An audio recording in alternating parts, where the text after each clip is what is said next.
We had 14 long questions to do over the break, page 53. Let's take a look at those questions now. The ones we need to go over, question 4, 7, 8, 12, and 14. Let's start with number 4. Starting with question number 4. 4 says determine the acceleration of a bullet starting from rest, leaving the muzzle 2.75 times 10 to the negative 3 seconds later. That's a really small amount of time, right? But you got to figure, right? If a bullet can travel at, say, 600-700 meters per second when it's left the gun, then it's gonna go through the barrel of the gun in a pretty short amount of time, right? 2.75 times 10 to the negative 3 seconds, 0.003 seconds, basically. Even with a velocity of 460 meters per second. What's the acceleration here? It's a group B problem, right? Clearly, it's a group B problem, which means we're allowed to use all of those equations on our data sheet that are circled and have a B beside it. Let's write down some givens here. We want to find the acceleration. We know the time here is 2.75 times 10 to the negative 3.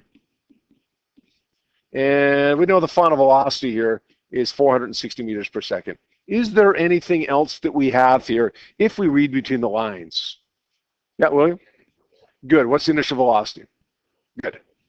The initial velocity is 0 meters per second. It says it starts at rest.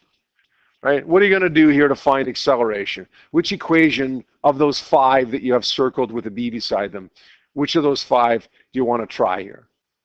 Which of those 5 looks like they fit the givens the best? Yes, good. Be careful though. It's not total velocity over time. It's change in velocity over time, right? So you're probably going to get the right answer there because you're probably going to do the right thing. Just be careful with the way you say it though. Delta V over delta T. So we're going to say VF minus VI, that's 460 minus 0 over a time of 2.75 times 10 to the negative 3 seconds. And when you do the math there, what do we end up getting? 1.72? 1672. 1727. All right, so that's a big acceleration. We would predict that, right? It's got to accelerate at a really, really high rate if it's going to go from 0 to 460 meters per second, 1.5 times the speed of sound in a time of 3/1000th of a second. It's got to have a big acceleration. Now, we want to round that to, how many digits should we round it to? This is 3 digits. This is 3 digits. Final answer should be 3 digits. 1.67 times 10 to the 1, 2, 3, 4, 5. 1.67 times 10 to the 5 meters per second squared. Remember, just before the break, we started talking about rounding it to the right number of digits. We said how that we're not going to get marked on that right now. If you make a mistake on significant figures, it's okay right now. Make the mistake now. After your first unit test, it's going to start counting for something. Good? Okay, next question. Number 7 says, approaching a flashing pedestrian activated street traffic light, the driver must slow to a speed of 30 kilometers per hour. If the crosswalk is 150 meters away and the vehicle's initial speed is 50, what must be the magnitude of the car's acceleration to reach the limit? I'm going to circle this. How come? I circled it in red too, right? And usually when you do something in red, it's kind of to draw attention to it, right? Why did I circle that? Yeah, it's the initial and final speed, but why did I want to draw special attention to it? Gianna? Yeah, we got to make it meters per second, right? If it's just a speed problem, we could probably get away with kilometers per hour, but an acceleration problem, we can't. This is an acceleration problem. It's a group B problem. We're going to say something is 30 kilometers per hour. Something is 50 kilometers per hour. Something is 150 meters. And we want to find the acceleration. What's that 30? Is that VI or VF, Rosie? That's going to be VF. Be careful. It's listed first, but we know it's the final velocity because that's what we got to slow down to. That means this one's going to be VI, and this one's going to be the displacement, right? The 150 meters displacement. Is there anything else that we have? I don't think so. I think that's it here. Group B, which of those 5 equations in Group B do you want to try here? Everybody should have them in front of them right now. So you can see, match up the givens on those equations with the equations themselves. Yep, Fraser? Okay, let's try that. VF squared is equal to VI squared plus 2AD. That's a valid equation, right? So we can't go wrong with it. Worst that's going to happen is we're going to have two unknowns. Maybe we end up solving for something we're not looking for. That's the worst that's going to happen. Best case scenario, we solve for what we're looking for. Oh, we're looking for A. We got to get rid of everything else, right? What do we get rid of first? Good. The one that's not attached. And what's not attached to this? VI. So let's take VI over by subtracting. VF squared minus VI squared equals 2AD. Good. We just get rid of what's not attached. Now we get rid of what is attached. Rosie? By 2 in the D. Yeah. Yeah, take them both over. You can do it separately if you want, but since they're both attached, we might as well do it at the same time. VF squared minus VI squared over 2 times D, because 2 and D are both attached by multiplying, equals A. Now, by the way, some people like to put their numbers in and then rearrange. Is that okay? Yeah, it is. This is the way that I usually prefer to do it, but if you want to put your numbers in first and then rearrange, go ahead. I don't know that that's easier in most cases, but makes you feel better, go ahead and do that. Oh, we got to do some conversions here now too. What's 30 kilometers per hour in meters per second? You guys remember how to do that? 10 days. 10 days since you've had physics class here. Rosie? Good. Times by 1,000 divided by 3,600. What do we end up getting there for 30 kilometers per hour in meters per second? Yep. 8.33333 meters per second. What about the 50? Did you have that? 8888. Okay. We'll go 4 or 5 decimal places, just because it's probably not going to make a difference. But if you go 13.89, there may be a small difference in the final answer because of that. So let's try to go 4 or 5 decimal places until it's a final answer. Then we'll round. All right. VF, what do I got here? 8.333.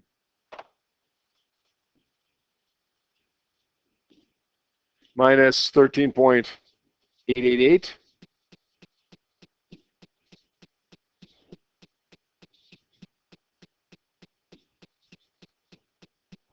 Let's pull out the calculator for this one. Say 8.333 squared minus 13.888. Let's press equals. Let's divide that by brackets 2 times 150.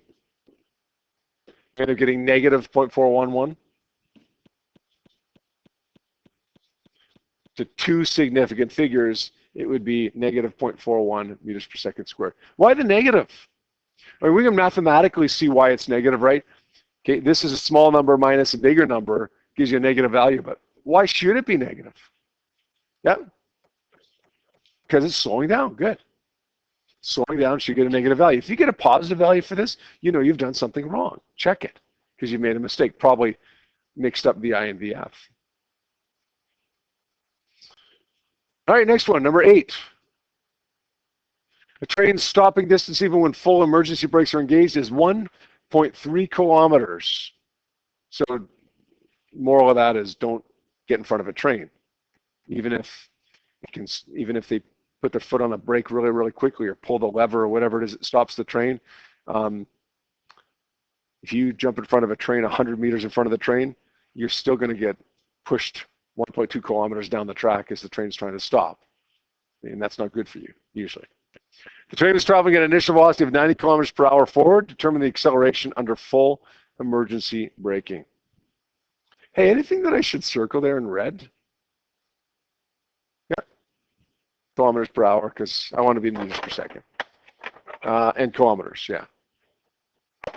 So this is a group B problem. What are we going to say here? Displacement is 1.3 kilometers. We're going to say VI is 90 kilometers per hour. We're going to say A is what we're looking for. Anything else if we read between the lines? Yep. The final velocity is what, Emma? Good. Because it says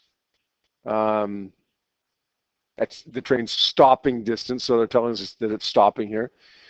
Hey, let's convert that 90 kilometers per hour to meters per second. Multiply by 1,000, divide by 3,600. I think this is 25, isn't it? Exactly. Which one do you want to do? Which of those 5 group B equations should we try? Megan, is your hand up? All right, well, I'll ask anyways. Which of those 5 group B equations do you want to try?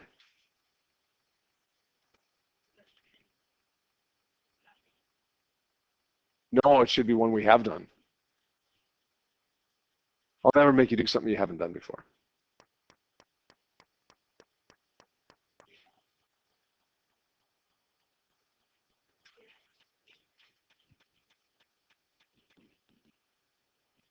Yep.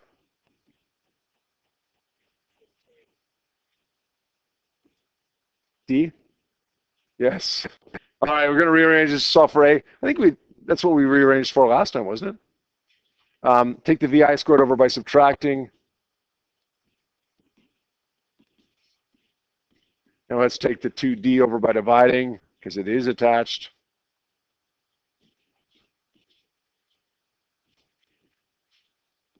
So what do we got here now? 0 squared minus 25 squared over 2 times 1,300.